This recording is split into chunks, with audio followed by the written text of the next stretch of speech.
Today is November 1st. Welcome to November. And we are going to start with reading by our poet laureate, Fred Joyner. Welcome, Fred.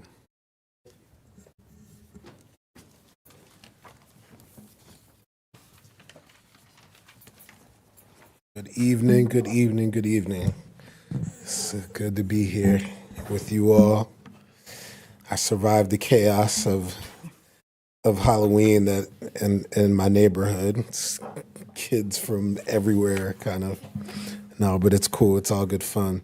I realized that I use this term a lot called a centering moment, and I had never actually read the text that this phrase comes from. So this book by Howard Thurman is called The Centering Moment. And it's these short essays. They're usually no more than a page and a half. If you're not familiar with Howard Thurman, he was famously the dean of Rankin Chapel at Howard University in Washington, D.C., and a great theologian that has inspired so many of the theologians, particularly in the African American tradition, liberatory tradition.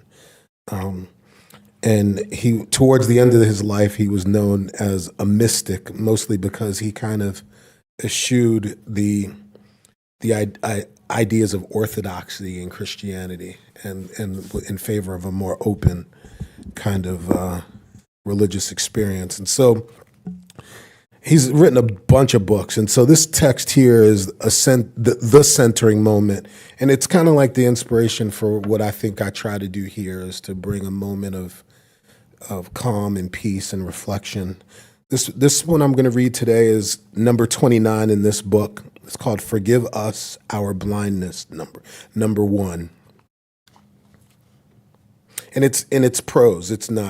But it's lyrical, so it has poetic quality to it. Forgive us our blindness.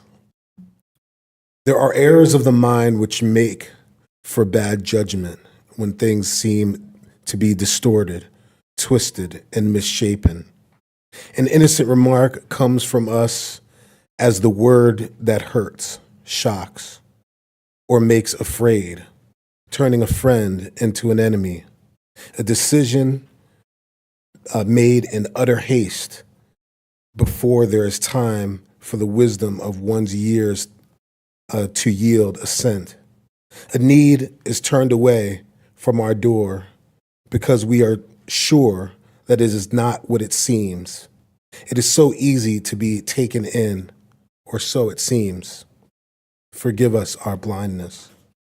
There are moments of authentic callousness or hardness of heart, when we are not aware of the barb in the spoken word or the shattering sequence in the life of another, following from reckless act that ignores, passes over, or degrades. There are other times when we rise to the defense of our own pride, of position, and place, thus rendering deep insecurity in someone who looked to us for the encouraging word and the compassionate glance. When we responded without mind to an urgent request which sprang full grown out of another's pain, forgive us our blindness. Father, grant us the awareness that opens wide the doors of our hearts, that will make us, in our own way, keep a sense of what is vital in others, even as our lives become more and more transparent and of no harm to anyone. That's Howard Thurman. This is a great little book. I don't even know if it's still in print, but if you could find it, you should get it. It's one of those things that you could just pick up and read it to start your day or to end your day. So thank you. Thank you. Thank you very much, Fred.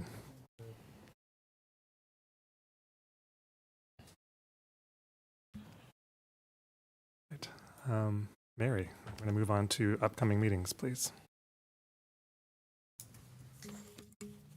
Now, there are quite a few that are canceled, and I'll just read off all the ones that are canceled for various reasons. the Special Economic Sustainability Commission meeting, the Environmental Advisory Board, the Appearance Commission, the Northern Transition Area Advisory Committee, the Planning Board meeting, and the Transportation Advisory Board. So those are all canceled. Then November 7th at 7 o'clock, there's a Community Safety Task Force meeting. On November 9th at 6 o'clock is an Arts Committee meeting. Also on November 9th at 6 o'clock is an Economic Sustainability Commission meeting. On November 10th is a Stormwater Advisory Commission meeting. On November 14th is a Recreation and Parks Commission meeting. And then our next Town Council meeting will be November 15th at 7 o'clock. Thanks very much, Mary. There's also a meeting on November 9th, 9 in the morning in Durham at City Hall, at the Durham Chapel of Carrboro MPO board. And yeah, so the reason that we will not meet next week, as everyone knows, is the next Tuesday is Election Day. So we'll encourage folks to get out and vote. Early voting goes through the 5th, I believe. It's this Saturday, 3 p.m. is the last time you can early vote here at Town Hall or other places around the community.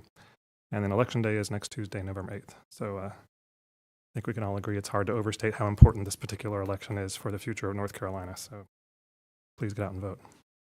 Yes, Randy. Yeah, just to give community a heads up, the Climate Reality and the Southern Environmental Law Center will hold a conversation about PFAS and PFOA, the forever chemicals in our water, at Chapel Hill Public Library, November 10th from 6 to 7:30. Again, November 10th from 6 to 7:30. Thanks, Randy. Susan? Yes, thank you. I wanted to add in one more meeting, Mary. The Orange County Local Government Affordable Housing Collaborative will be meeting Thursday, November 3rd from 5:30 to 7. And I also just wanted to lift up something that the mayor said, early voting, and then just a reminder that on Election Day, Tuesday, November 8th, folks will be voting at their precinct polling places. Sometimes there's confusion about still going back to the early voting sites, but Tuesday will be at precinct polling places. Thanks. Thanks, Susan. All right. We have a few folks signed up to speak during the public comment period today, and I'll just go in the order that they signed up. First is Bob Proctor. Welcome, Bob, welcome back. Thank you.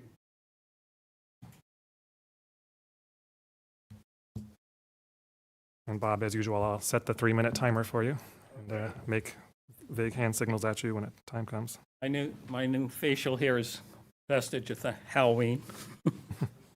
Anyone's wondering. So let's see, let me get going here. So I'm wondering if at this point, does anyone wish Old Carrboro Cemetery had been doubled in size? If so, then we wouldn't have this central land available for the new art center.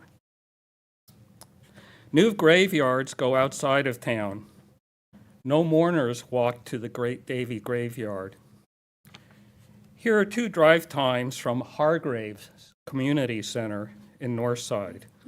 To Davy and Fidelity, it's 5 minutes. To Jones Ferry and Damascus Church, it's only 4 minutes longer. So that doesn't seem very significant if you're going once a month after the first year. Last time, some elders complained about the urban setting on Davy. Wouldn't 3 beautiful acres out on Damascus Church be preferred by many families? The first phase of a new cemetery could be restricted to traditional casket burials. It could be designed by local ministers and funeral home directors, not by some high-priced, out-of-town consultants prescribing unpronounceable columbariums for precious baby boomers. Most of us won't be dying anytime soon. We are still waiting for the feasibility report on buying some rural land. That was motioned by Sammy, Randy, and Damon and passed unanimously 1 year ago as of next week. Does it make sense to continue down the graveyard discussion road without first getting these facts? Please look at the old Carrboro Cemetery fence yourself. It's okay as it is. Most of the people buried in that cemetery came from well-off families. The privileged class always receives better service, like the gold-plated MLK Park. By skipping the fence and delaying the tree replacement, we could launch a new cemetery to honor the families who built Carrboro.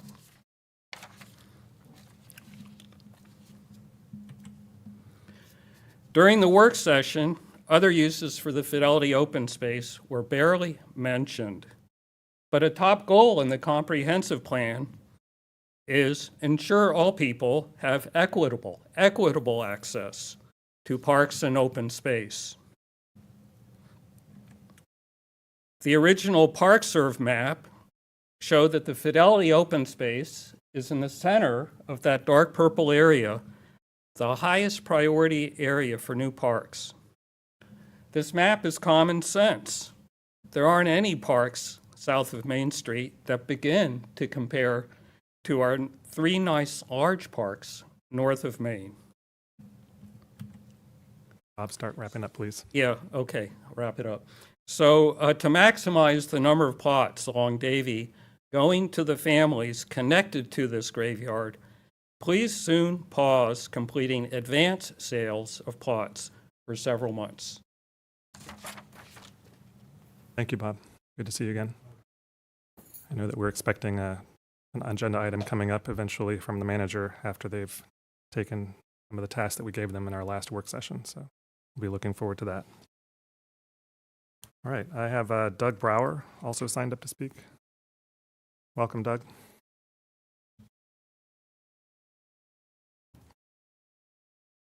As I said with Bob, we'll be setting a 3-minute timer, so try to keep your remarks to around that, please. Okay, I will do that. Thank you. My name is Doug Brower. I live on Fidelity Street, around the corner here. And I wanted to speak briefly about what it would mean to me to have preserved open green space in the space where there's a cemetery now. I see people every day on the sidewalk, walking up and down. Many are neighbors and a lot of people I don't know, but they must live in the area. And I get the feeling of this traffic up and down, we're all looking for a place to go. We're looking for somewhere that we can go to walk our dogs, to maybe jog a little bit, and presently we don't have that. In fact, if I look at the notice that's up there right now, and I'll read it to you, no person may engage in recreational activities in any cemetery, and it goes on to explain what they mean by that. Throwing frisbees, balls of any kind, playing games, picnicking, jogging, running, walking dogs, cats, and so forth. Or, and I think this is a key phrase, any activities inconsistent with the use of a cemetery as a cemetery. And which I understand we want to be respectful of a place like a cemetery, but I'm not sure we all completely understand what a cemetery is in a Southern tradition. I don't know if we remember any of us going to an Easter egg hunt at a cemetery, but that would be forbidden in this rule. And I want to leave you with another story. My wife's mother, my mother-in-law, grew up in Valdosta, Georgia, and they had a big family, and their house was on Tomb Street, which, if you understand where I'm going now, the back of their house butted onto the cemetery. And with a large house, they kept chickens, and they had a big garden, and a cow. So it was one of the boys' jobs each day to let the cow out to spend time grazing in the cemetery. I'm not suggesting that we open the cemetery for grazing, but I think it does speak to a different idea folks had in those days about what a cemetery was. It wasn't simply a field for graves, or a field of graves, but it was a place for the community to picnic, to walk, to jog, maybe graze a cow if you had one. And I'd like you all to consider that as you plan the next phase. Thank you. Thank you, Doug. Thanks for being here tonight.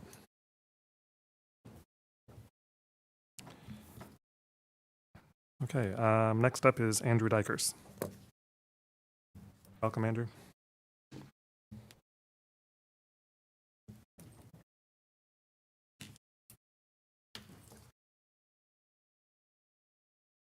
Hello, my name is T. Andrew Dykers. I live at 104 William Street, directly across from the entrance to Wilson Park in the R10 zoning district. For over 2 years, I've been seeking permission to reclassify my property as a duplex instead of a single-family dwelling. There is no new construction connected with my request, and the only visual impact would be the addition of a mailbox and the letters A and B. I would also receive the added luxury of having a proper stove and oven in the front where I live. There are many duplexes in the district, including my immediate neighbors. The town's over-the-top position is that granting my request would result in a substantial change in use. The town says the essential character and nature of the activities conducted on the lot would change, and my request would violate the spirit of the district. Of course, all of that is nonsense. If my request were granted, nothing would change about the activities conducted on the lot, and the spirit of the district would be thoroughly unfazed. Throughout this process, I've tried to remind myself it's not personal. The arbitrary and suppressive rules I'm challenging were in place long before I decided to speak up. But this council's refusal to discuss the matter or answer simple questions that directly impact my life is hard not to take personally. By staying silent, you're saying yes. Even though there are many housing types allowed in the neighborhood, including duplexes, we think Mr. Dykers' request, which requires no new construction, would nonetheless substantially change his lot and violate the spirit of the district. You're abusing your power. My tone might be strong, but my request is modest. There is no way reclassifying my home would change the essential character and nature of the activities conducted on the lot or the spirit of the district. Your silence amounts to institutional gaslighting, and it helps perpetuate heavy-handed policies you likely ran to change. Probably like you, I despise Donald Trump.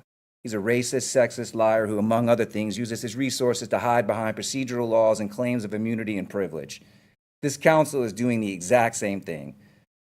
Hiding behind claims of legislative immunity is effectively the same as when Trump avoided disclosing his taxes, only you're not being asked to disclose your personal finances. Just answer a simple question. While I have overcome claims of immunity in the past, it's important to note, and your attorney can confirm, the legal theory shielding you from disclosing your thoughts does not prevent you from speaking. That's a choice you're making all on your own as elected leaders. You're behaving just like Trump. Well, we would love to talk openly and honestly, but there's an ongoing appeal, and our lawyer told us not to speak. Who's leading who? The only real reason for you to be silent is because you are unwilling to help me by offering a truthful answer to a straightforward question. Of course, I still have a strong argument to offer the court despite your silence. Your silence does not erase the fact that the district does allow duplexes, nor does it erase the sections in the comprehensive plan which indicate the town's future direction as being in line with this effort. Your silence simply complicates my life and helps illuminate your brand of municipal bullying. So again, please, as your neighbor, do you sincerely believe classifying 104 William Street as a duplex would create a substantial change that violates the spirit of the district? Thank you, Andrew. Thanks for joining us tonight. Mr. Manager, can you remind me, I think on our next council meeting, we have scheduled an update on implementation of the comprehensive plan. Is that right? So I assume that discussion will also involve some discussion of priorities by this council around that implementation and hearing about where staff's time will be devoted in the first year or so. So I'd encourage you, Andrew, to come and sit in for that conversation as well. That's when? November 15th. Just want to mention, I will be not present for that meeting. I'll be out of town, so Okay. I'll probably send an email with my perspectives on some of the agenda items. That would be great, Sammy. Thanks for letting us know. Yeah, looking forward to that item very much. All right, and finally, we have Shelley Welch. Coming up, Shelley. Welcome.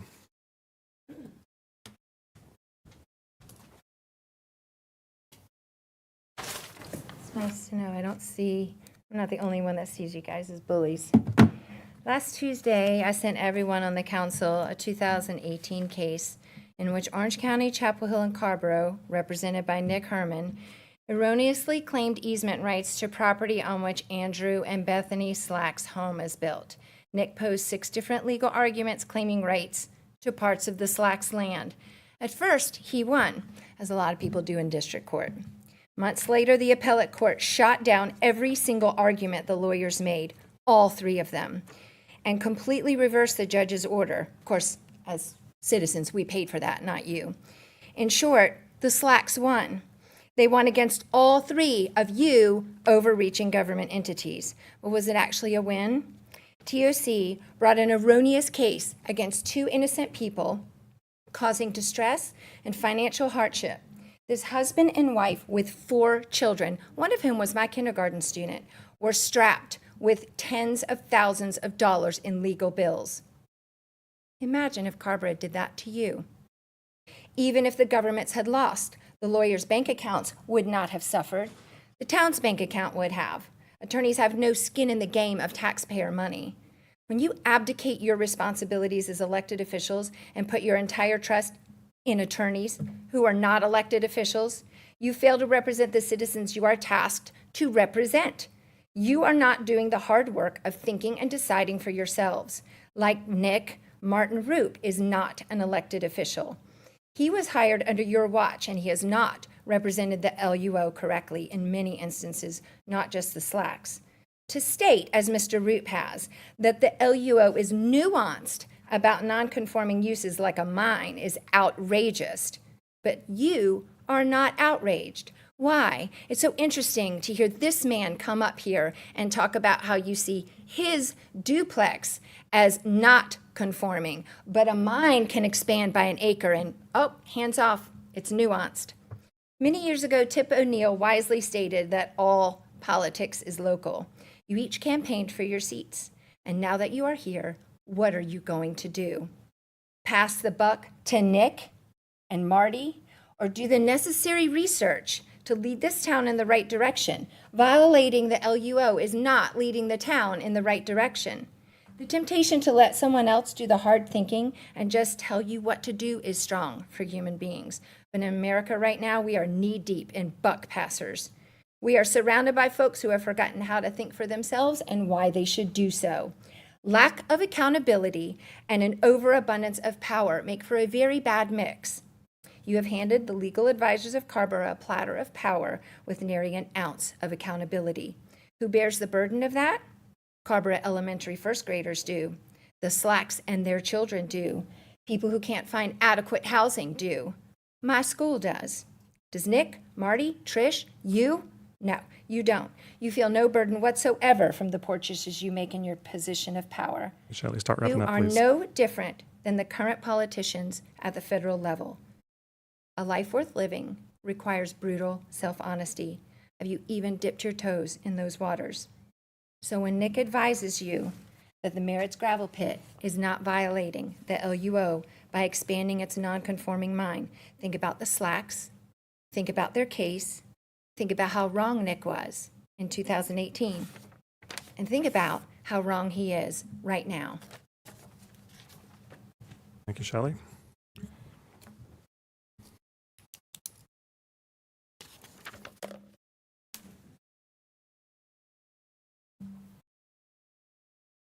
No one else signed up to speak this evening, so we'll move on to the consent agenda. Mr. Manager. Thank you, Mayor. The first item is the approval of the April 19, 2022 meeting minutes.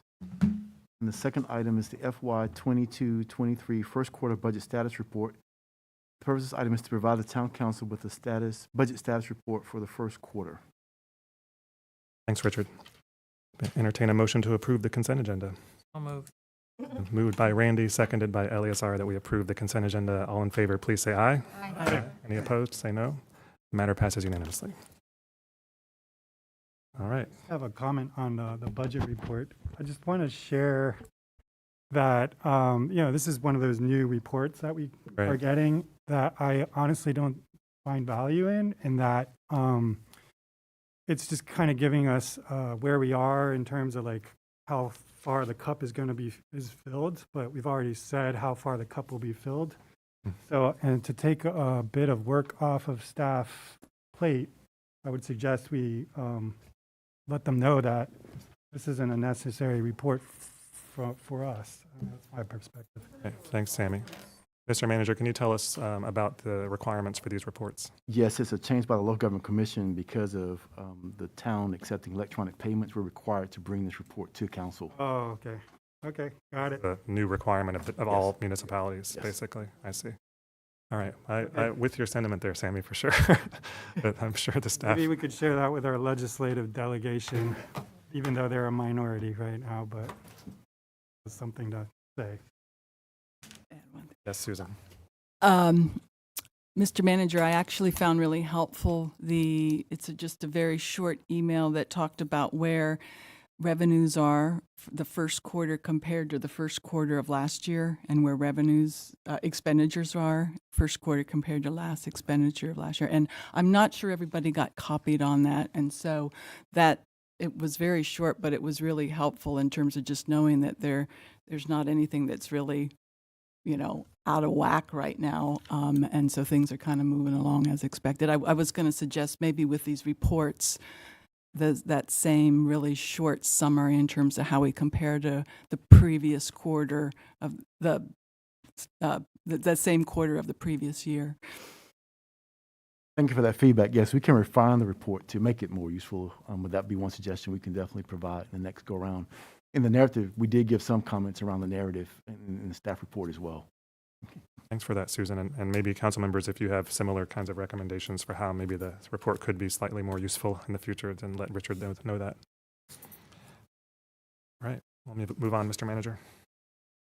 The next item is a public hearing. It's a public hearing on text amendment to the land use ordinance relating to certain limitations on the use of criminal penalties. The first agenda item is for the town council to consider a proposed amendment to bring the land use ordinance into conformity with state legislation relating to the use of criminal penalties for violations of development regulations. And Tina Moon, our plan administrator, will kick off the public hearing. Welcome, Tina.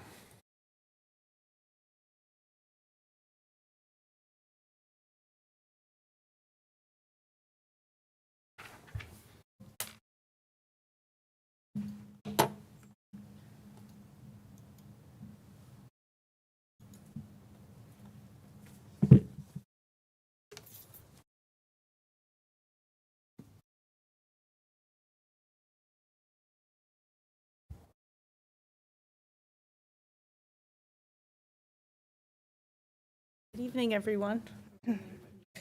Just take a breath after these other discussions and try to refocus. It's been a while since we've had a public hearing on a text amendment, and this is one of these which is required based for conformity to state legislation. So in terms of an overview, again, this is coming after the 2021 legislative session, which involved the adoption of the Criminal Justice Reform Act, which is actually a very interesting document for those of you legal buffs. The relevant portion for us tonight is Part 13, which has to do with the criminalization of certain ordinances, which essentially limits the use of criminal penalties for land use related violations unless they're specifically identified, and also for unsafe building issues.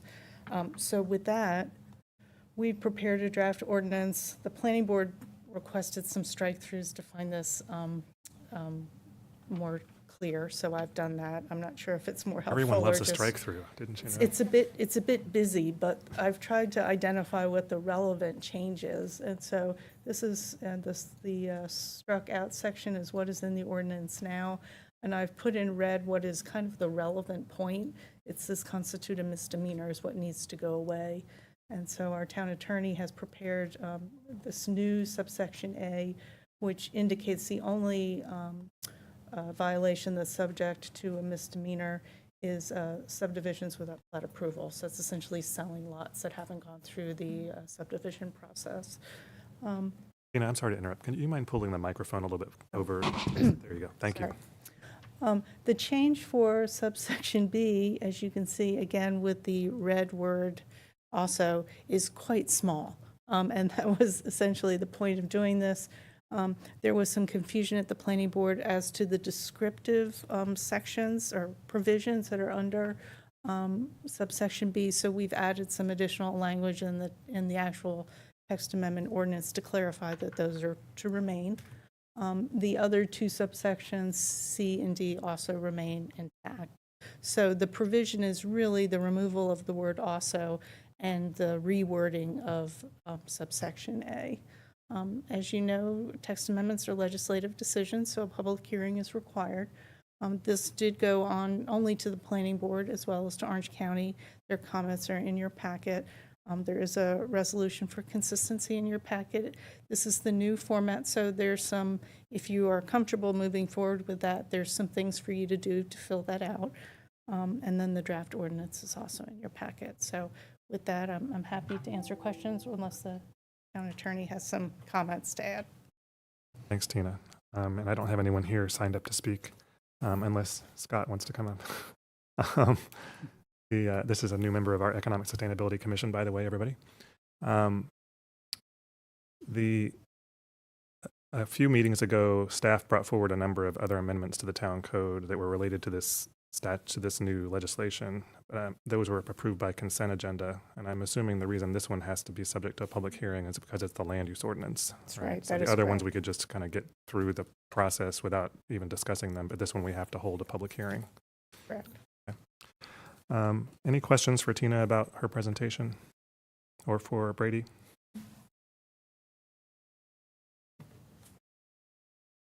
Entertain a motion to approve the resolution of consistency, which is in attachment A. It sounds like there's some blanks for us to fill in if we do that tonight. Can you guide us through that, either here, Tina, or Brady? I can put it on the screen Be if that would be helpful. Thank you.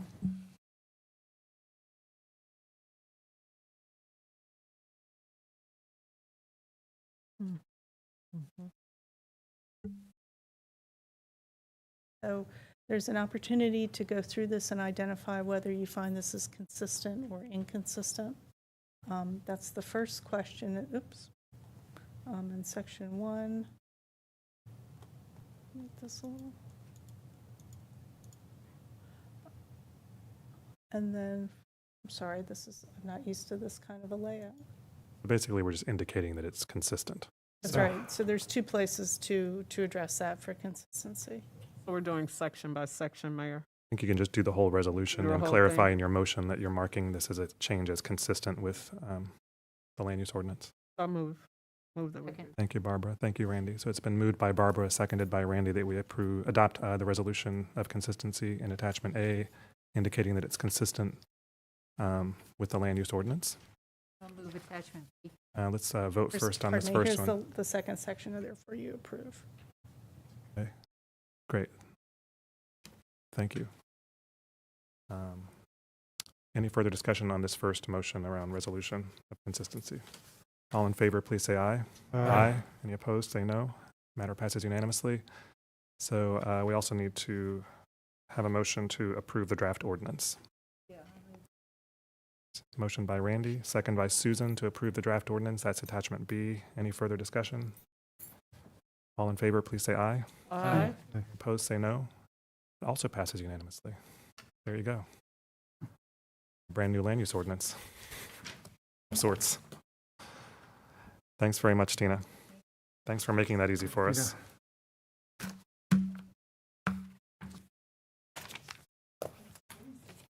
All right, Mr. Manager, back to you. The next item is the Energy and Climate Protection Plan and Community Climate Action Plan Implementation Update. First, this item is to provide the updates on these two plans for council, and Laura Janway, our Environmental Sustainability Coordinator, will make the presentation. Hey, Laura, welcome. All right, good evening, Mayor, members of the council. Thank you, Mr. Manager. Tonight, I'll be giving an update on the implementation of the town's 2 climate action plans. Just an overview of the presentation. This is a regularly scheduled quarterly update, And I'll be starting to talk a little bit about the Energy and Climate Protection Plan, which is the municipal plan. And for the new council members, I'll just give a really brief overview of the kind of the difference between each plan and a little bit of a status update of where we're at in our emissions reduction. And I'll introduce the Community Climate Action Plan and some of those initiatives. And then I'll talk a little bit about some funding available under the Inflation Reduction Act for emissions reduction and climate resilience. So to start, Carrboro has a long history of climate action all the way back to 2001 when we joined the Cities for Climate Protection. And so over the years, the town has really been pushing forward in this realm. And in 2014, the town accepted its first Energy and Climate Protection Plan. And this is focused solely on municipal operations. And so as you can see within the circles of increasing scale, this is solely on what the town can directly affect.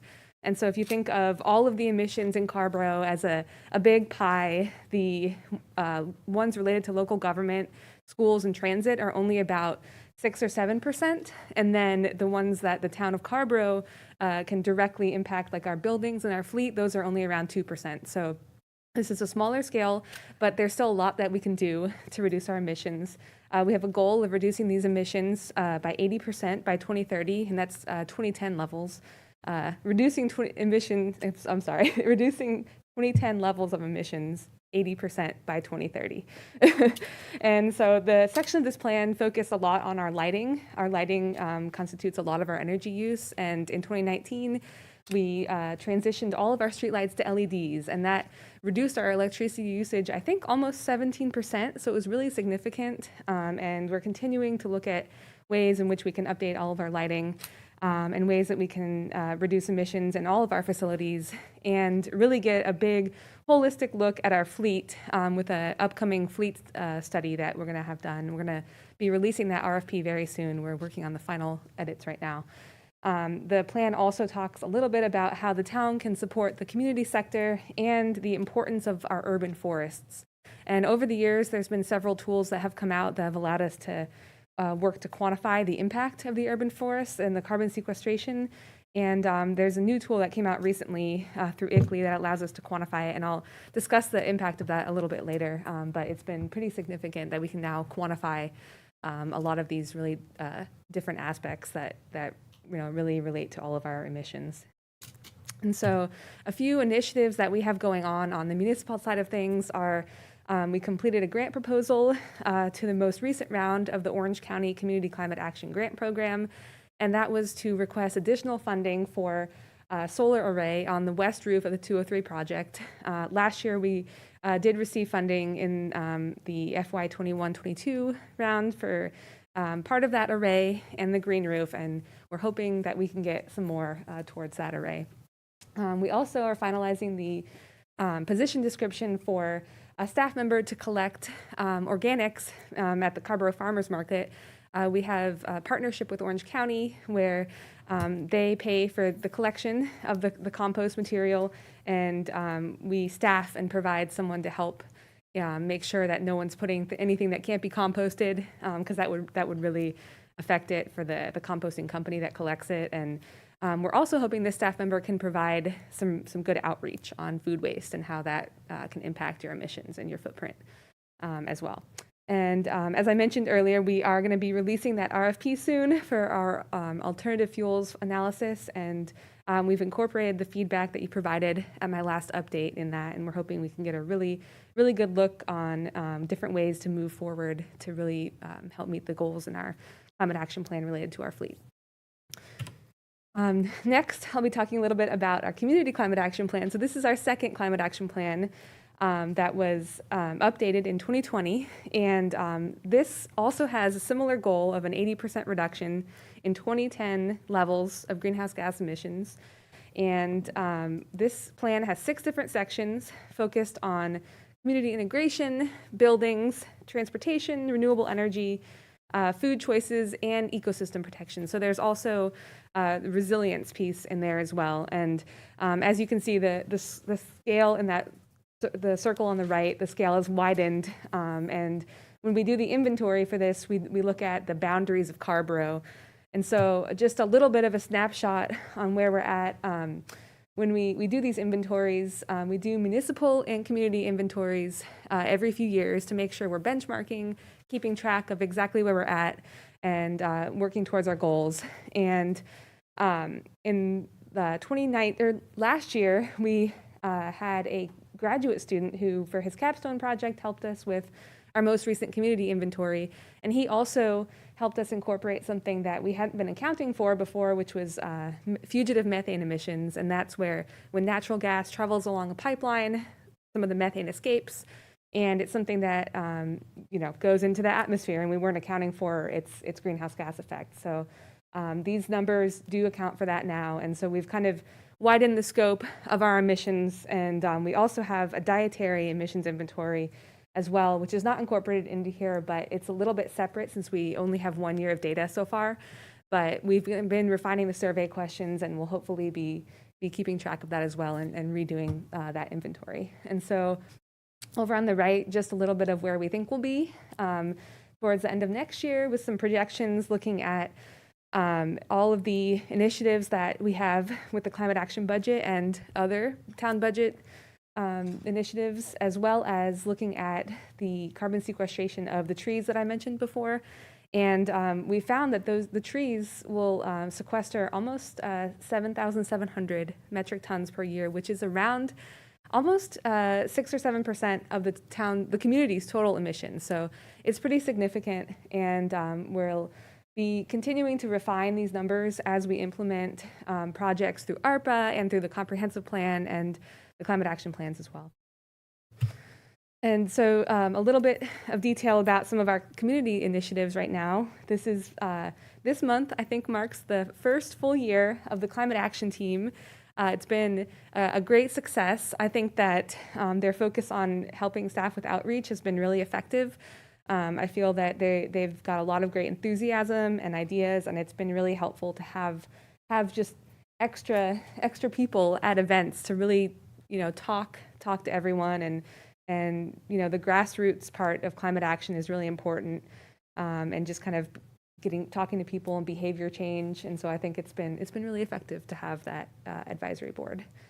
We've also gotten started on some of the initiatives in the comprehensive plan. Been working with planning department staff on that, working towards the implementation of several of those initiatives. And there's quite a few that have a lot of overlap with community climate action plan initiatives. So we're going to move those forward.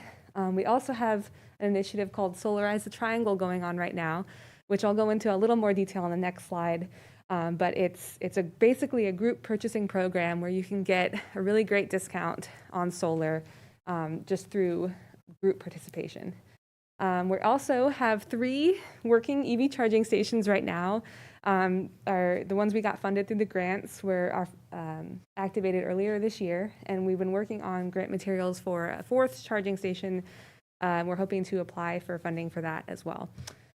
Also thinking about EV charging stations, talking to several other local jurisdictions, and we really want to be strategic about where we put them, because there is a lot of funding available. So we want to make sure that when we're building out this network, we're making sure to put them in the best places. And so worked with Hillsborough, UNC, Chapel Hill, and the Orange County to do a priority analysis for charging stations. And I have a slide on that as well. I can provide some more details. In addition, I'll also be providing some more details about our Green Neighborhoods Grant Program and a transportation demand management project that we have.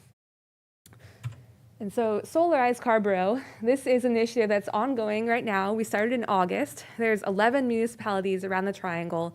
And the idea behind it is that we put out an RFP, and we have a solar contractor. Their name is Yes Solar Solutions, and they've agreed to reduce prices of solar based on how many people sign up and how much solar is sold. And so this graph on the left shows different tiers, and so every time we get to a certain amount of solar in kilowatts sold, then it will go into the next tier and the price goes down. And so right now, I think we are in tier 3 or 4, about halfway through the program. I think they're predicting we will get to tier 8, where it's the lowest price. I think it can be up to 25% lower than a normal price. And so it's a really great deal to go for that right now. The program involves residential, commercial, and nonprofit, so it's a pretty broad scale, and we're looking to do some targeted outreach and to hold some additional outreach events. And so really excited about this program. This is Carrboro's second Solarize initiative, but this is one that I think there's a lot of opportunity right now with the solar tax credit. It's a really great time. So we're really trying to get the outreach out for this right now. And the charging station suitability analysis that I mentioned earlier, this is a GIS analysis that we did, and we took these 9 different criteria and we basically gave them a rank. We gave them a value. So basically the idea is where should we be locating EV charging stations? Should they be in areas that are more dense? Should they be located near points of interest? Should they be near places where people, there's a lot of turnover, where people might be not staying for 8 hours and things like that? So we tried to look at a lot of different criteria for this, and we also used 6 of these to kind of represent equity criteria, and really try to incorporate that into the analysis as well. And try to look at things like historically underutilized businesses and Black-owned businesses, and really try to make sure we were focusing on that. And this is just kind of a screenshot of the analysis, and you can kind of read it like a heat map, where the darker areas are more suitable areas. And this is a county-wide analysis because we really want to start thinking the big picture with EV charging stations as this technology grows. And as cars change in the future, what do we want our network to look like, and what would be the best way to do it? So Chapel Hill has put out a really great interactive story map on this, where you can kind of play around with it, and I plan on launching one for Carrboro as well. So I think there'll be some more details in the future, and we can provide more information about exactly what kind of rank we gave each one of these criteria and things like that. And the great thing about this is we did do it with these other jurisdictions, but we can also tailor it for Carrboro, because there might be some things that we might want to kind of think about a little more than others, and basically looking at our climate action plan and our comprehensive plan too. And so a little bit about this transportation demand management project. This project is working with the Center for Advanced Hindsight on a grant that was funded by TJ-COG. And they've sent out 130 welcome boxes and postcards to new Carrboro residents. And the idea is that when people kind of have like a big change in their life, a fresh start, they are more likely to change behavior. And so the idea was get them this information and incentives right when they make that big life change. And so the Center for Advanced Hindsight has been conducting surveys, and the idea is to kind of basically reduce single occupancy vehicle trips in Carrboro. And they have some preliminary results, but they also have 5 additional surveys they're going to administer and kind of look at how behavior has changed. And they're going to be comparing the welcome boxes to the postcards. And so I think when they finish these surveys, we're going to have a lot of really great data about how to change behavior and what might incentivize people to change the transportation, and especially new Carrboro residents, which I think will be really interesting. So I'll provide more information on this when they finish the additional surveys. In addition, I just wanted to give a little intro to a big program that we're about to launch for the newer council members. This is called the Green Neighborhoods Grant Program.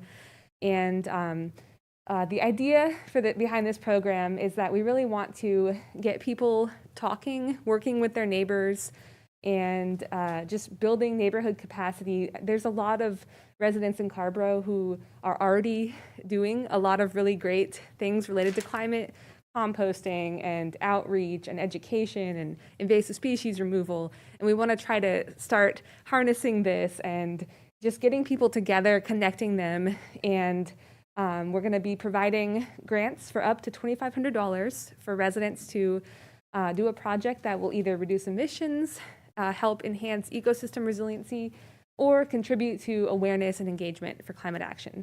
And so we've been working on a racial equity lens for this program as well, because we really want to make sure that we're launching this and we're taking everything we can into consideration. And so We're hoping to launch it towards the end of this year, and I think it'll be a really, really great program. And just a little bit more about what we've been doing is on the ecosystem side of things.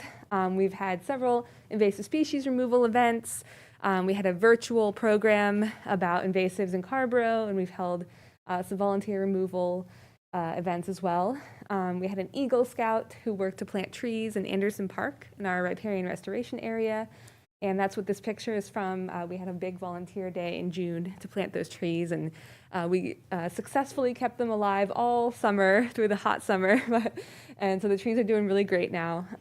We've been planting milkweed and doing some outreach for Bees of the USA and the Mayor's Monarch Pledge.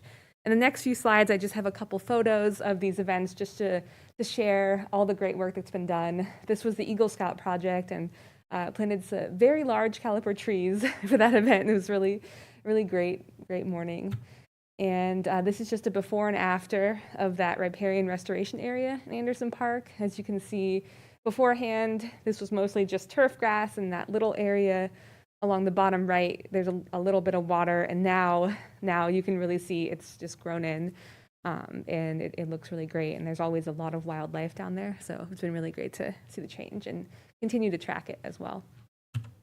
In addition, for Pollinator Week, we had several climate action team members who really volunteered to give garden tours and provide a lot of outreach, and so this is just some photos of Laura Nyland, and we have Heidi there too, who they just did a really great job making signs, talking to people about native plants and pollinators, and I think this is something that I'd like to continue to do in the future because there's a lot of really great native plant gardens in Carrboro that I think we should start really, celebrating them and sharing them with everyone. In addition, we worked with the Carrboro Farmers Market at one of their Wednesday Market Bunch events, and we helped some children build bee hotels and using tin cans and paper straws and twine. And it was really great to show them how to reuse materials and teach them about pollinators. And this is just a photo of the coloring area. So it was a really successful event, and we're hoping to partner with the farmers market in the future as well. And last, I'd just like to talk a little bit about the Inflation Reduction Act. The Inflation Reduction Act is a new bill that was passed this year. There's on the order of billions of dollars available, so it's very, very large. It's set to make a lot of impact in emissions throughout the country. And there's a lot of funding available for several different sectors. There's going to be funding available for local governments, and there's several different categories for funding. They're going to be funding related to greenhouse gas reduction and climate pollution reduction, helping local governments adopt building energy codes and improving energy efficiency, water efficiency, or the resilience of affordable housing. There's also some funding for resilience in coastal communities and forestry, and there's several transportation-related grants and rebates for heavy-duty vehicles and neighborhood access and highways. And so we'll be keeping tabs on all of these programs. A lot of them seem like they're going to be administered at the federal level. The EPA right now is having several of these.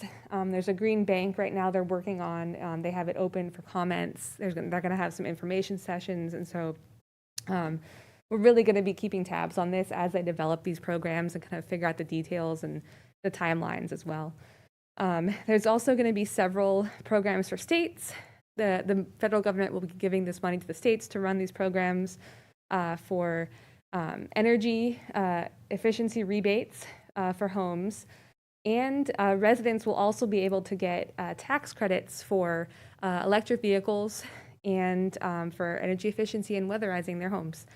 And so there's a lot of funding available. Currently is also the current solar tax credit, which I think I mentioned during the Solarize slide, but that has been extended through 2032. So a lot of really great opportunities available, and we'll continue to really make sure we're on top of this and getting all the details as the funding is available. And so that is all I have. Thank you all. Just a little bit. Thank you so much, Laura. This is helpful to see this once again, update on all the work that you've been doing with your colleagues across the county. So thank you for the updates, and especially excited to see the information about the Inflation Reduction Act funds. I'm sure there'll be a lot more questions to answer on your part before that gets close to us, but looking forward to learning more. I'll start with Sammy, then Randy, and then Susan. Thanks, Laura. This is great information. It dawns on me, there's so much here. Often we make use of our advisory boards to help us with recommendations on what to do with so much information. And obviously, some of these things are projects and work that the climate action team's been working and collaborating with you on. But one of them, for example, is the Inflation Reduction Act information. And there's an interest expressed by the climate action team to provide their input in terms of how to make use and leverage and maximize these federal funds so that we don't lose out on it as an Orange County community. And so I'd like to make it a request that from this council that this be provided to the climate action team for them to provide feedback and as a recommendation. And for you as or in staff to be thinking about how, when we get these quarterly reports, perhaps timing it so that we also receive those recommendations during the meeting itself, so that we have more to work with. Because they're going to go back, and I'm sure this program, it's over many years, so maybe the timing urgency isn't so big. But there's also an opportunity to think about the previous allocation of funds through the ARA. We allocated $500,000 for weatherizing.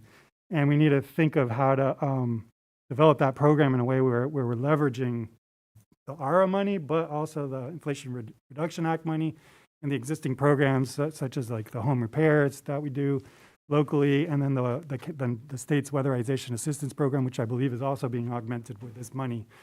So a lot of moving parts that we need to develop these programs about, and we need to leverage the help of our community members. But we also need, I feel it would make more sense to also augment your capacity. And I know the county recently sent us an email, or one of the commissioners did, letting us know that they still have money left over from ARA. And one of the things we might want to recommend to them is that they allocate some of those funds to hire a specific person dedicated for climate action and leveraging this money for the jurisdictions and the county, so that we make use of this. I know ARA, for example, has money specifically so that jurisdictions can hire grant writers so that they can leverage. So it'd be kind of along those lines where we'd have a staff person working for all the jurisdictions that could really help, not just have the jurisdictions think of how to leverage this, but how to get the word out, for example, with tax incentives that are available for citizens and all these things that just people need to be hearing about. And perhaps that's one of the things that you could be doing, Mayor, as you're having those conversations with our colleagues from other jurisdictions in terms of how to balance the different costs that we are doing. Maybe it's part of that conversation too. So yeah, and then the other thing that needs to happen is in the budget cycle, a long time ago, we made that resolution asking for a climate budget. And I would like for us to have a meaningful process. We did have that presented to us 2 weeks before we approved of our last budget. And the climate action team would benefit from getting that presentation and those numbers so that they could start your process this year, providing input on what you developed last year. So from the get-go, early on. So it's not 2 weeks before we were approving the budget, it's starting now. So that's another request. I would hope that you all would agree for staff to share with the climate action team what the climate budget was and their feedback on it. In terms of the action, the neighborhood programs, really exciting. One of the things that the town could do, and this is included in the climate action plan, the community climate action plan, was the idea of identifying ways in which neighbors could volunteer as neighborhoods to save the town money and reduce greenhouse gas emissions. So for example, one example I've shared with the council many times, and some are newcomers here and may have not heard about it, but One is the idea of volunteering to turn off your streetlights as a neighborhood, which there is precedent in Carrboro 4. There was a neighborhood a long time ago that got annexed, and they requested that the town not have streetlights, and the consequences that they are able to see the stars at night, and they also save money for the town. And so examples like that, the other ones like picking up trash every other week and the compost program, like that's something we would ideally want to pilot with a neighborhood, but we need to prompt the neighborhood to volunteer to do that. So as part of the presentation and program of neighborhoods, we need to include those opportunities for them to step up and help us and help themselves with. Let's see, on Solarize, I had a question. I think you alluded to it. These are incentives, tax incentives. Are they included in the program currently? Okay, great. And just so the council knows, there's been a conversation with the community, the climate action team, on having a local presentation, perhaps in this room. The deadline for signups is late December, I believe. So we're hoping to do that before. Kind of like when we did the Solarize Carrboro, it was highly successful. We had 40 signups when we did that. 45, I think. So we want to this is another instance of leverage the work that staff people at other levels, in this case, the Triangle J, are doing. But there are opportunities for us and our staff and our community to step it up and leverage that. So we're going to have that program.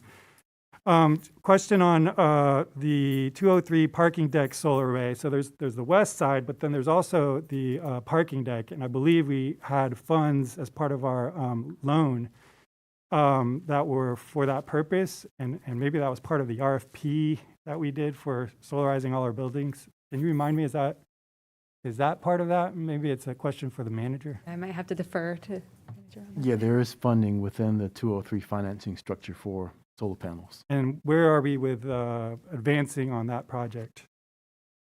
Are we going to wait for the building to be Yes, completed? the solar panels will come toward the end of the project. Okay. And are there steps we could be doing before then, or does it have to be built beforehand? It will come toward the end. In Okay, terms of so it'll be towards the array end, but up part there. of the process. Right, yes. Okay, part of the building process. Okay, thank you. In terms of, it's very exciting, the identification of trees that are sequestering carbon. I just want to make sure that those trees that are counted towards our greenhouse gas reductions are permanently preserved. Could you provide a map, perhaps for the climate action team to look at first, and if there's need, then they could recommend to this council how to go about making sure that that's locked in?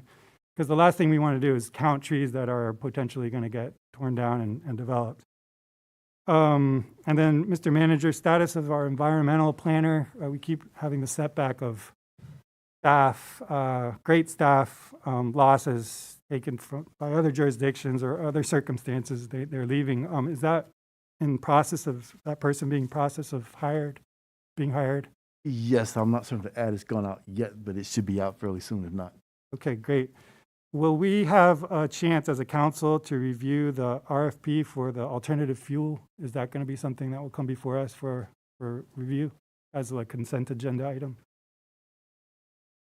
I'll need to check on the status of where that is. Okay, sounds like it's near final drafts from what I heard. If perhaps the council could see that right before it goes out, in case there's last minute feedback that we might want to give as a consent agenda item.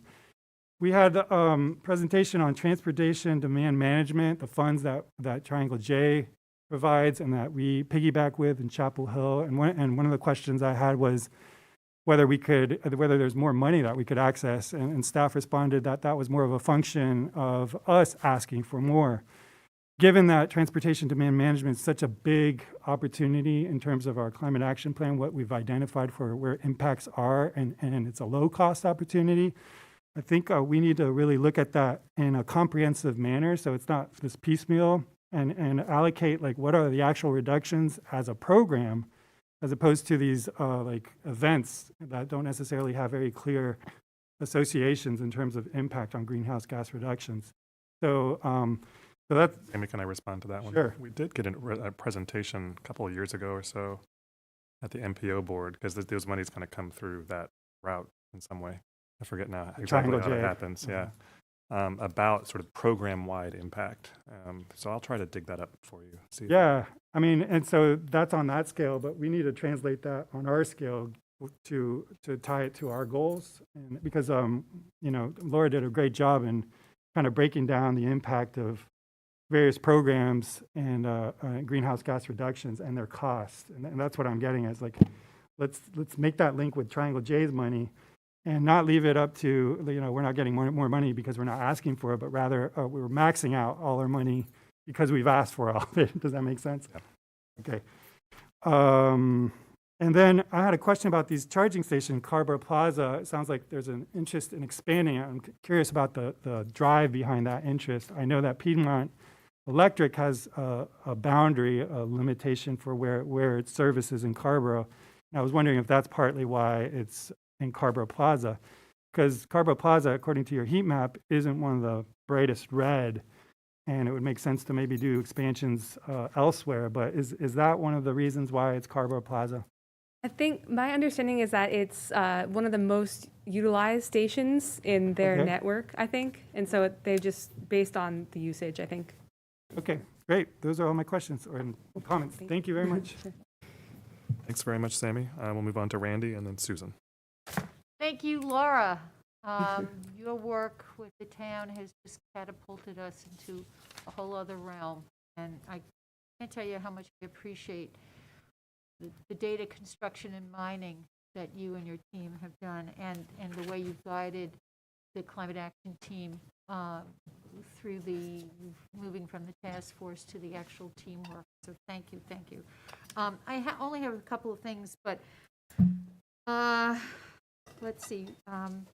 First of all, I just want to come behind and make a commercial, just as Sammy has done, the Solarized Carrboro. This is an incredible opportunities. Neighborhoods, please sign up, find out your, you know, the likelihood of solar working right on your home. Please, it's easy to sign up. I want to come behind and thank you for the work done on the Mayor's Monarch Pledge. Thank you, Damon, and the Climate Action Team folks. In Chapel Hill, Zhejiang Zhao has, he's cultivated an enormous number of milkweed plants. I've asked him if we could get some for Martin Luther King Park along the wetland there.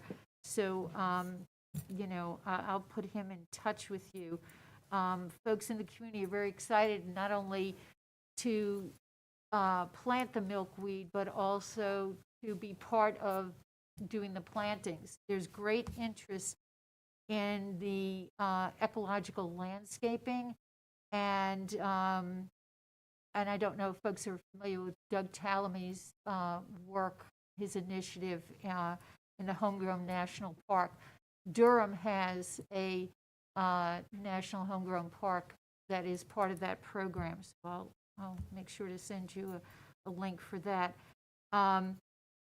If you go to the slide on green neighborhoods, so one of the things that's missing there in the program is the ecological landscaping. And folks have been asking about that because that goes with their stormwater mitigation and it goes with many of the initiatives. So let's be sure to underscore that so the community knows we haven't forgotten. One of the other questions I had, where I think it came under the Inflation Reduction Act slide, had to do with in the funding for local governments, where is or should it be there, water quality? I know there's a question about water efficiency, but there's still a need for water quality, especially in those neighborhoods that are disproportionately affected because they are on well water. So, you know, I don't know if that's part of that program or if you could look into that. Yeah, I will look into it because yes. Because that's I don't know the answer, but I'll look at it. Yeah, that's one of those little, it looks like a little thing, but if we talk about PFAS and PFOA, the people who are going to be most disproportionately affected are those who will not have the filtering by a water system. So thank you for looking into that. I did want to point out, Sammy, thank you for mentioning the biweekly garbage pickup. Actually, that's a function of the Orange County Solid Waste, and that's something that we're looking into. In fact, that's something that came up at our last meeting. So just know that that's something that the town doesn't do on her own. Can I ask about that? Because the town picks up trash, so how does that work? It's a part of the county programming. We have our own trash pickups and staff that pick up trash. So But what is the county? is creating a program that will address that. So they're potentially going to pick up trash for the town? They're trying to coordinate what the bi-monthly pickup would look like. Oh, okay, they're helping with the programming of it? That's what was said, well, that's. I know the topic came up. I don't remember the details though. So. Yeah, I mean, It's this is been why. talked about for quite a long time, Right. but they haven't, they're working on it. Let me just. And I'm just saying that this is an example of why I wanted that presentation to this town council, because that's a function of Carrboro. Like, we pick up trash, and it seems really weird that they are Yeah. coming up with a program, But we given pick- that we've already done that study but ourselves, we pick too. up trash that goes to Durham as part of an entire program. This sounds like something we could get more information on from Yeah, staff. let's do that, yeah. Thanks, Randy. Staff could, yeah. So just so, Email us I about didn't that. want people to think that it's solely Carrboro. No, it's Carrboro in conjunction with the county. On the charging stations, thank you, Sammy, for bringing up the question about Piedmont and Carrboro Plaza. Lloyd Farms has yet to be built, but when it will be built, we talked an awful lot about a charging station there. Can you give us find out and give us an update on that?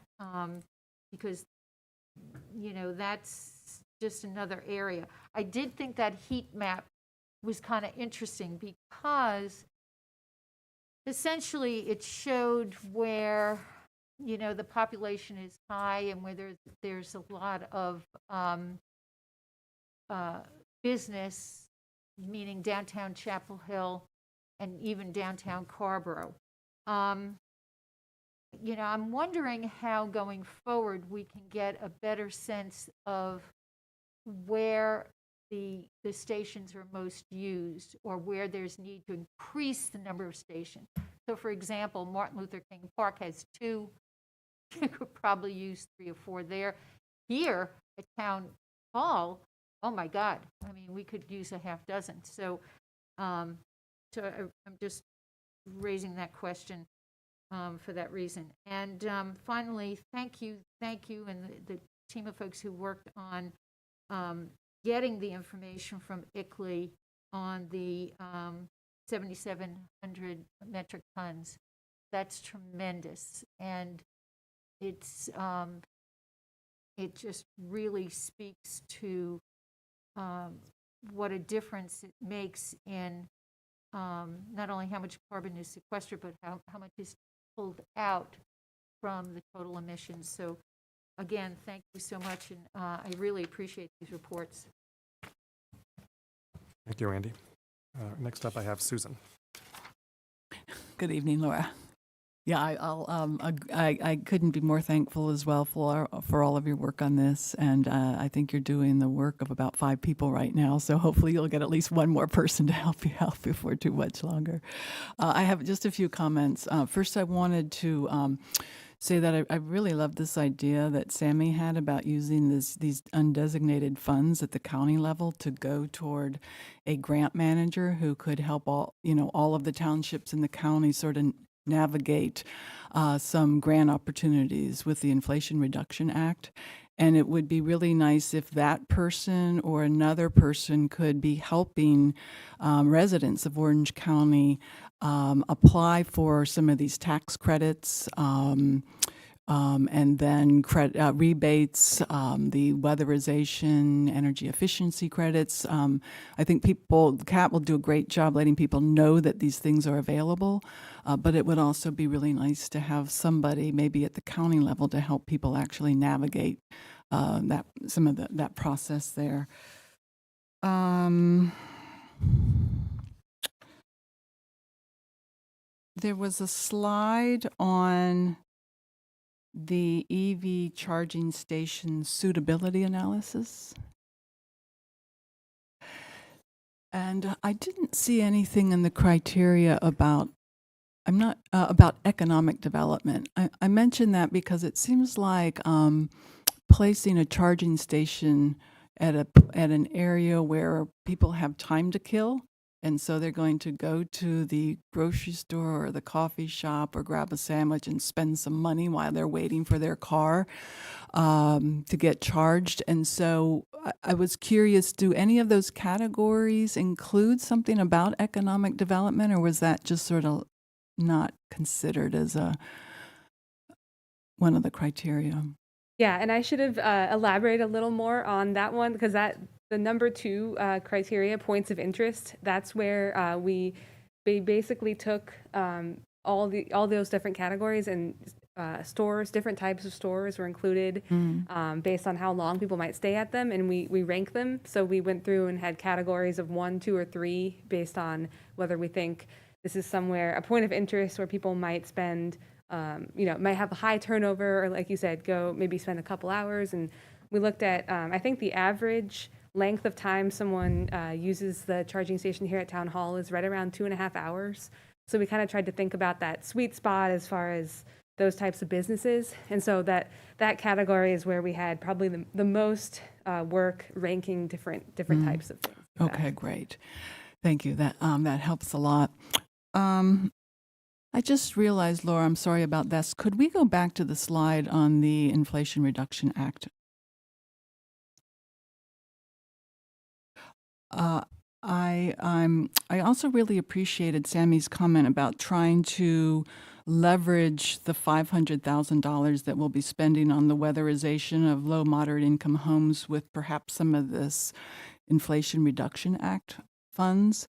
Another question I had was where it says Neighborhood Access and Equity Transportation Grant Program. This is described as multi-use trails, regional greenways, or active transportation networks providing affordable access to essential destinations, public spaces, or transportation links and hubs. And so I would be really, now that we will be having a work session soon on Bowling Creek Greenway phases 3 and 4, I would be really curious if that program would provide funding for pervious surfaces of a greenway such as phases 3 and 4. Look into that. That would be great. And then I also just wanted to mention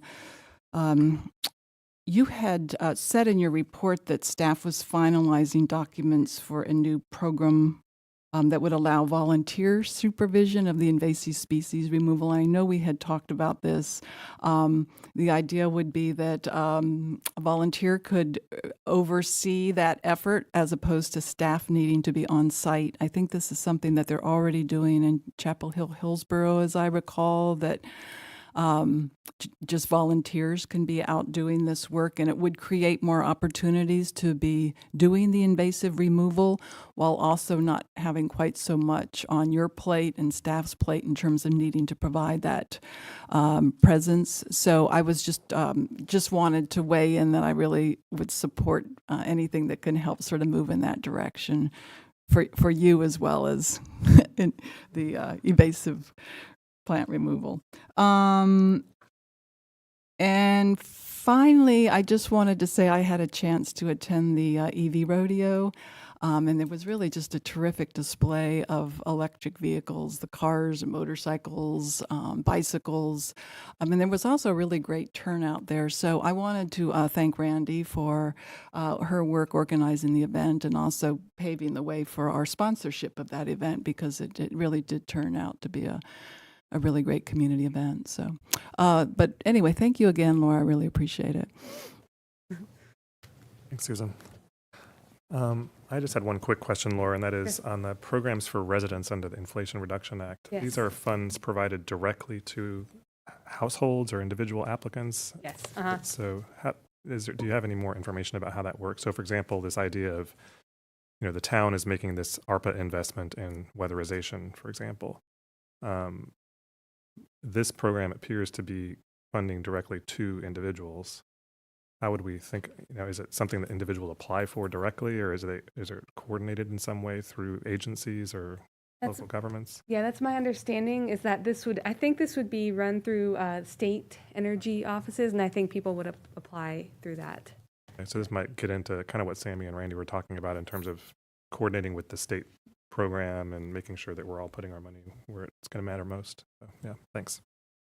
All right, you've got a lot of feedback here from a few council members, and I tried to capture as much of it as I could, but Can I follow up on? yes, Sammy, go ahead. Susan said, as part of the last point there, in terms of the Neighborhood Access and Equity Transportation Grant Program, we've asked our town clerk to compile information as part of that agenda item that's coming up.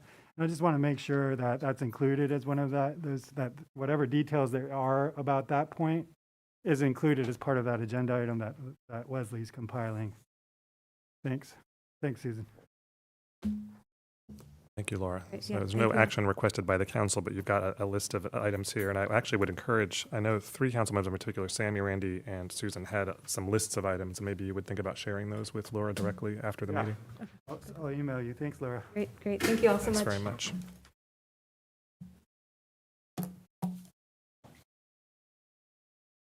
Right. Mr. Manager, back to you. Okay, the next item is a report on the 2022 Orange County Transit Plan update. The purpose of this item is to provide the town council with a report on the 2022 Orange County Transit Plan update during the public comment period and opportunity to adopt a resolution of support. The plan is anticipated to be adopted in December of 2022, and Tina Moon will make the presentation. Welcome back, Tina.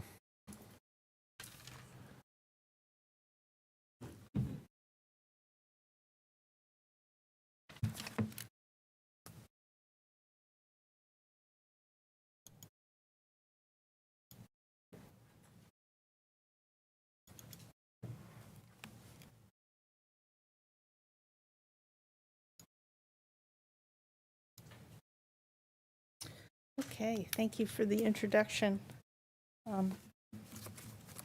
Just want to run through a couple of points. I gave you a lot of material to prepare, so I'm not really sure that there's too much for me to add.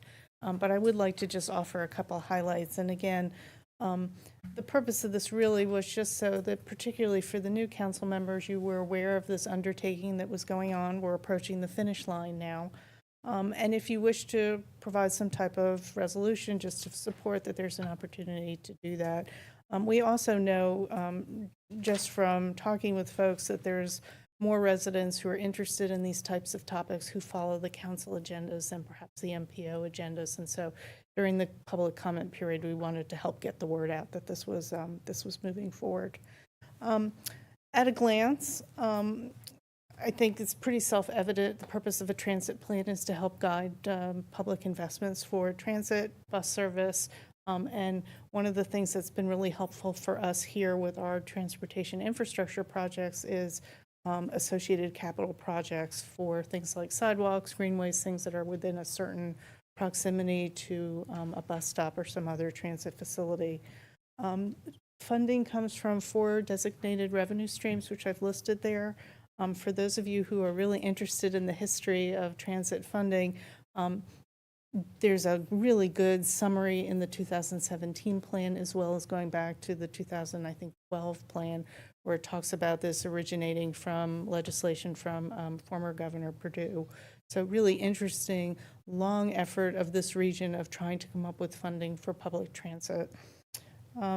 What's important is that this plan, in addition to, and again, this is an update, not a whole do-over, is that it's also linked to an agreement that deals with issues of proportionality of which transit groups get what percentage of revenues that come in, as well as agreements related to cost sharing for projects of mutual interest.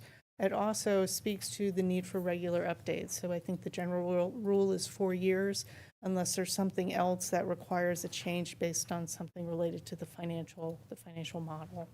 In this case, the trigger was the discontinuation of the Durham Orange Light Rail project, and that was a significant enough change to kind of the financial programming to require this process to be kicked off again. And so the process actually started in 2020. Durham is doing something similar, and the efforts of both counties to have a real significant input opportunity has taken this a little bit longer to make its way to the finish line. But both plans are, I think Orange is a little bit ahead, but both plans are at about the same pace moving toward adoption, hopefully at the end of this year or shortly thereafter. So what does this mean for Carrboro? Again, we've been really lucky getting some funding for capital projects, which we've used to apply toward our local match, as well as some standalone projects. I've listed a couple of those. The Rogers Road bus stop is finished. We also were able to get some money for the sidewalk project when that went a little bit over at the end. We're applying funding for the South Greensboro Street sidewalk project toward our local match, the Morgan Creek Greenway for the redesign and the local match. Again, Estes Drive, we haven't quite gotten to that, but that's next on our list, as well as a small segment of sidewalk in front of O2 Fitness on West Main Street. What's really important for these plans, like the MTP, another long-range transportation plan, is that they have to be fiscally sound.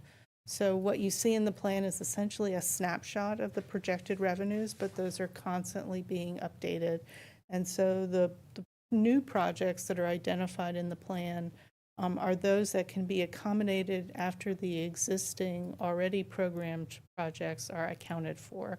And so if you look at this plan, some of the projects may seem a little slim compared to the previous plan, and that's because with COVID there was a drop in revenues, and so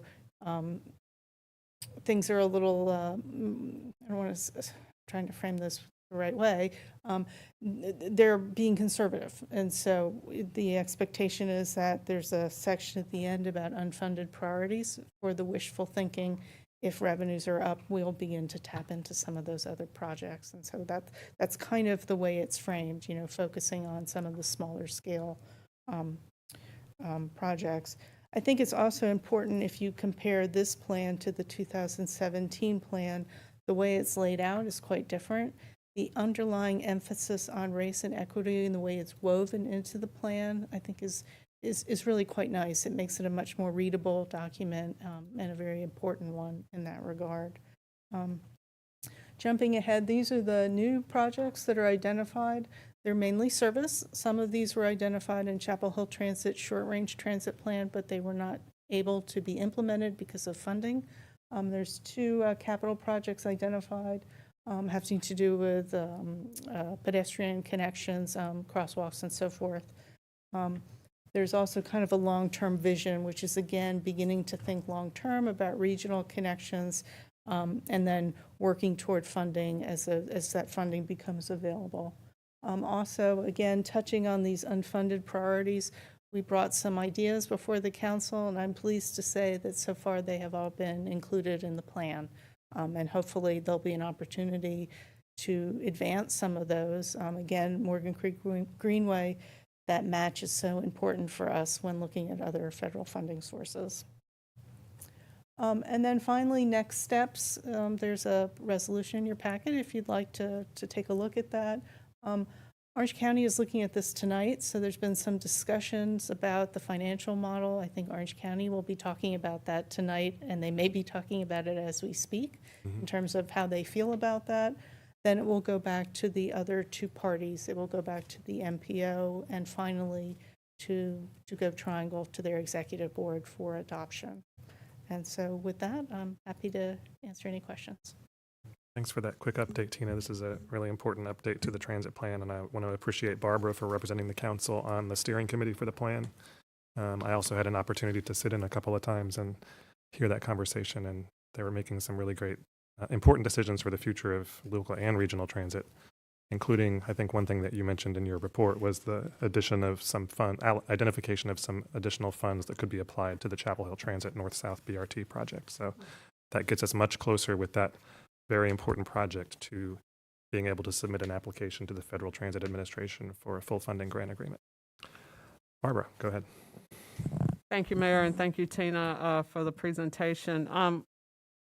I wasn't at that last meeting, I think on October the 14th, Mayor. I think you might have sat in on that.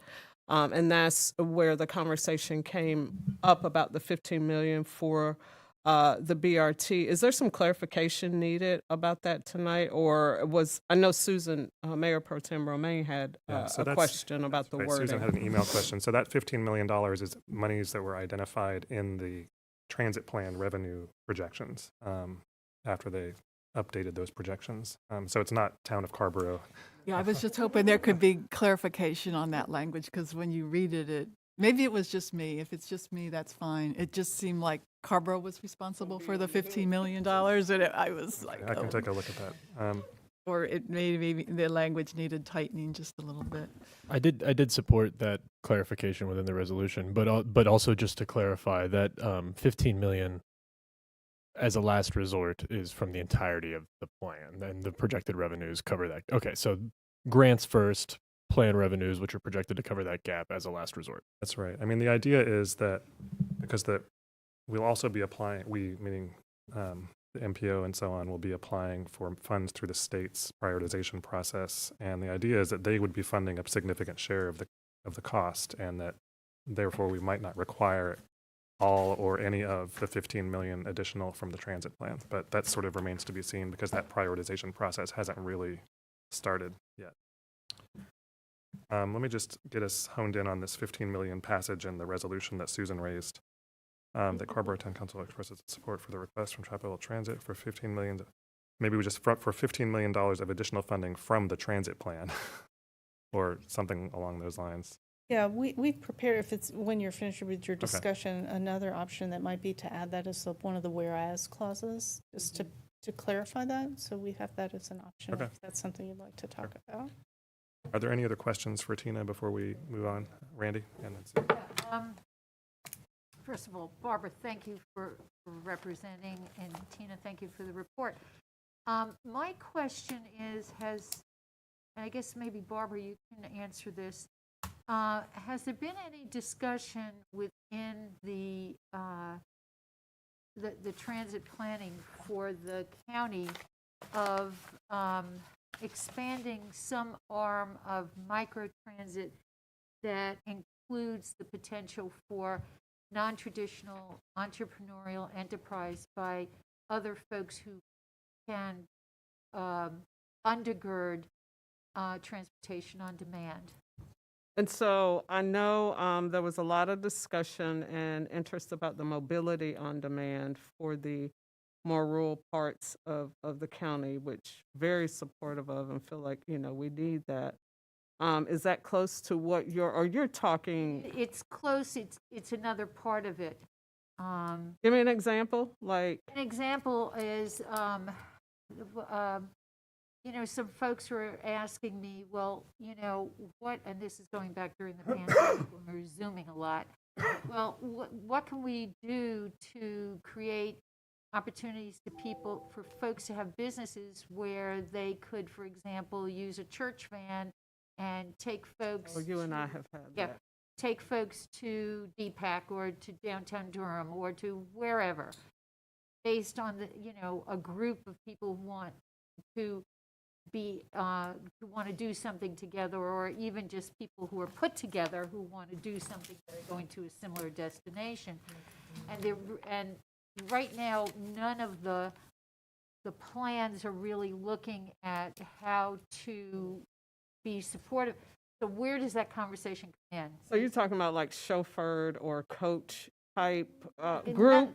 Small, micro transit and being able to create business opportunities through that. So the conversation that's been happening around on-demand service has been mostly in the context of Chapel Hill Transit's short-range transit plan, and that was identified as an opportunity. And I don't know that you've talked about that with. Yeah, I've talked with Brian Litchfield, but I keep asking this question. So where does the conversation come up to create these entrepreneurial opportunities for folks to fill in those gaps? I would think it would come up in the context, like I said, of the short-range transit plan and Chapel Hill Transit looking to experiment with some methods for on-demand transit. Yeah, they're talking about it in terms of outsourcing, so, yeah, okay, well. So you already talked to Brian, you I said. did, like a year ago.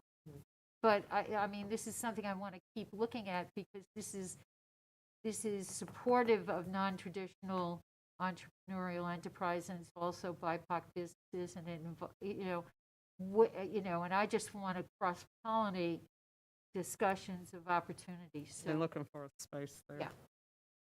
Thank you, Ray. Thanks. Susan, you had a question?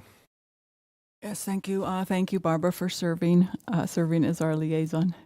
And I'm actually thinking tonight is a good night to also just say I really appreciate our planning staff, your professionalism, the clarity, how proactive you are. I just want you to know I really appreciate our planning staff a lot.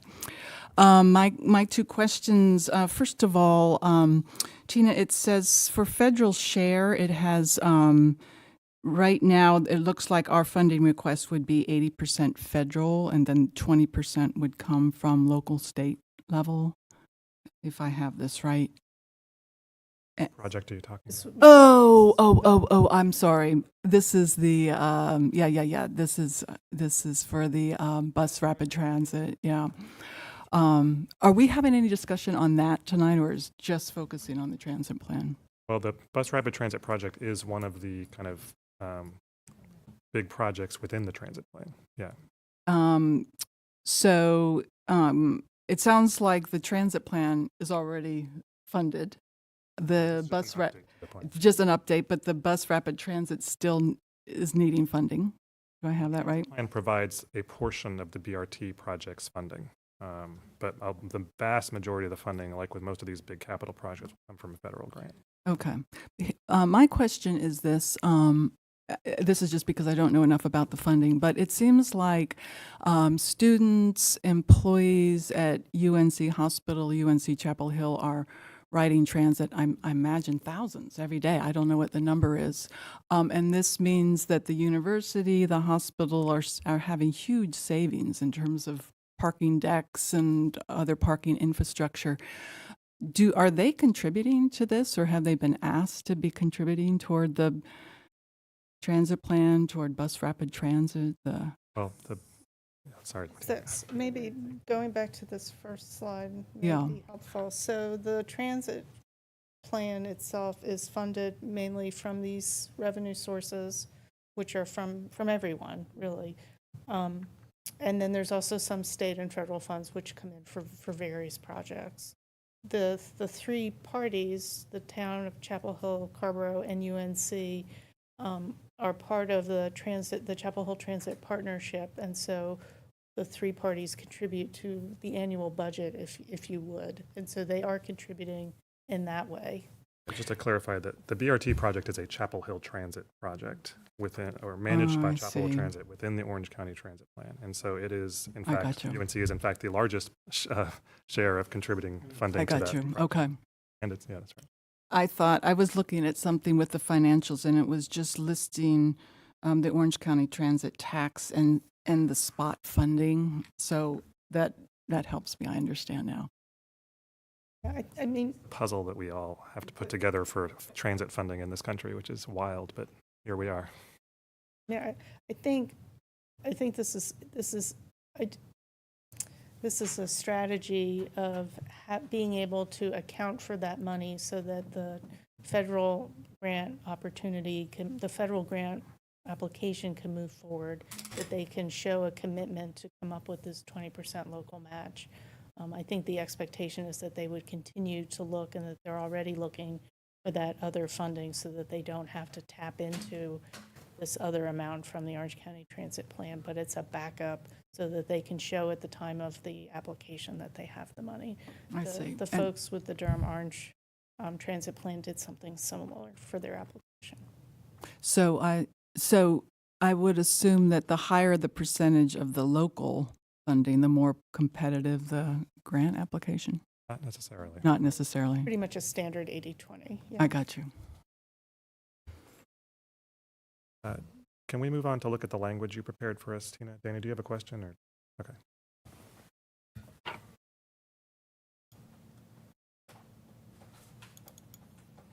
I was just about to move the language. Oh, okay, great. So what, one option, again, I don't know why it's doing this weird sideways thing, but, so rather than add this language as part of the now therefore, to perhaps add it as a, in one of the whereas clauses. I think that makes sense. It really just is saying we've reviewed the update and we approve of it, and let's get it done. So moved. So Danny, do you want to move? I would that? like to move the resolution of support for the 15 Eleazar, is that a million second? additional Yes.